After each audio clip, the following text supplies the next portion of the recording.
Okay, clicking newsletters gives you the list of the current newsletters that are in the system. Right now I've made what's called a sample newsletter. Until it's sent, it's available for editing. Once it is sent, it's not available for editing. Basically, then it's in the archives. So if you want to use, say, a letter again or a similar layout, duplicate it, click duplicate, and then give the name of it. So say, for instance, sample newsletter 2, but of course you'll have more specific names. Now, when you duplicate it, you have to select which list you want. So that would be, if you intend to do a mass mailing to everyone, you'd select this list, or just a specific list, or when you have more lists, you can, if there is no similarities between two lists, if they're totally different names, unique names, you can do, say, click all of them. To select that, click the next step, and now we've got that newsletter that we just created. Going back to the list of newsletters, you can see now that we've got 2 of them. So I'll click Edit. That's the way you enter into the layout editing. I have made this as kind of a template. It's got the name of the organization at the top, and then 3 sample sections. Each item, other than the stock template item, is editable. So when you click on the text, say for instance, you can edit the text. You can determine what size text it is by either paragraph, heading 1 or 2. This happens to be heading 2. You can change the boldness, color of the type. Everything is editable. Say for instance this image, you can delete it. You can link or break a link that the image will link to. When someone receives the newsletter and clicks on it, it'll go wherever you add this link. You can adjust the alignment. As I say, each element is editable. For instance, the divider is editable. You can move it. Over here on the box on the right, you can add another section, and then add headings, type, you can, now this is interesting, is when we do posts in this website, posts would be like news items. You can grab a post, you can click this, and it'll give you the list of the current posts.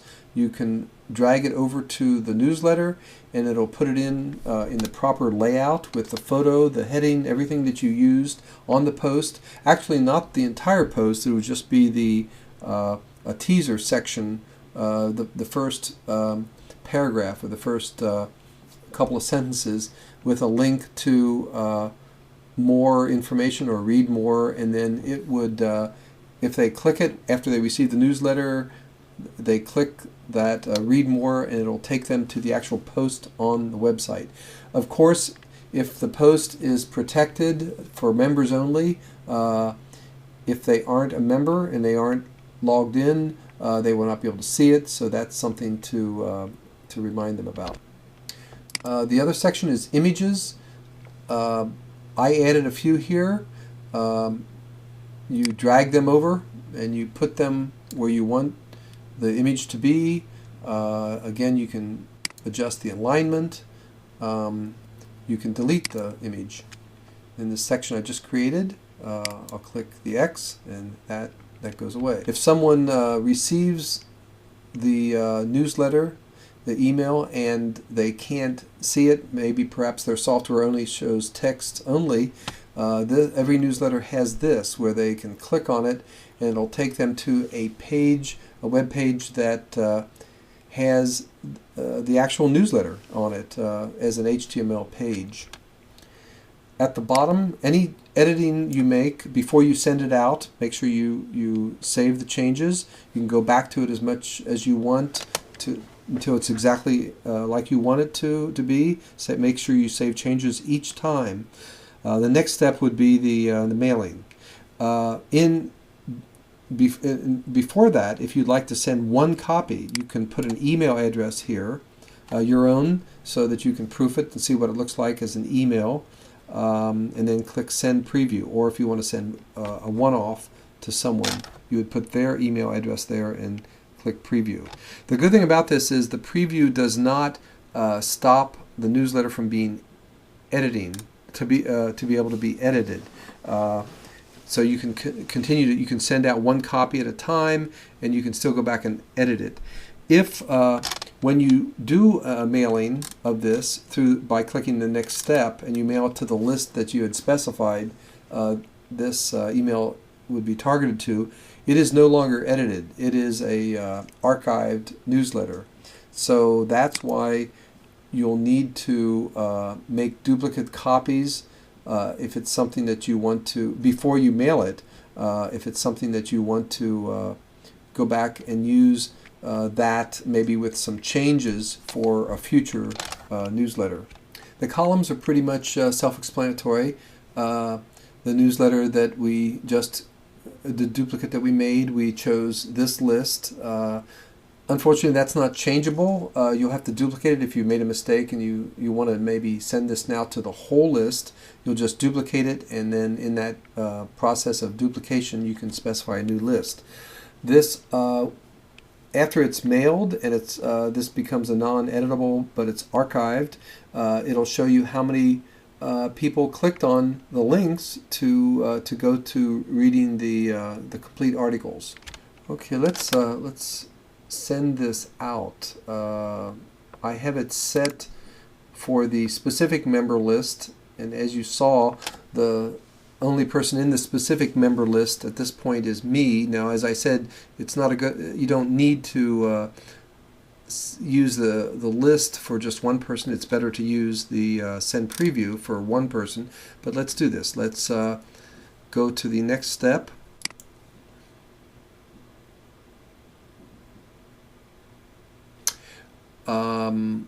This gives you information that you can change. You can change the subject line rather than the title we gave it. This would be the topic or the subject line that you want. You can change the list at this point, right before it goes out. Right now it's set for specific. The sender and the reply to are very specific email things that when a person receives the email, it comes from a specific person, both name and address. If you want to schedule it, now this is really interesting.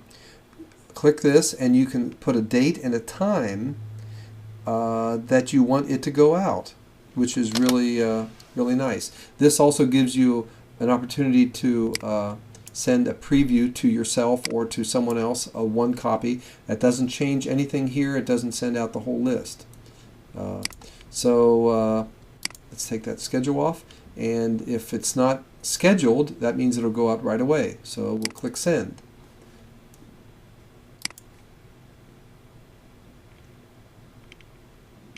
And there we go. It was sent out. Now there's usually a time lag on this, but if you don't want to wait, you can click here and send it out right away. And there we go. It indicates that it was sent. While it's being sent out, if you want to pause it, if there's something, I don't know why one would do that, or you can pause it and stop it, delete it, if you've somehow realized you made a mistake or you want to just stop it. This is very interesting. You can click this, and this will show you how many people have opened it and clicked on the links.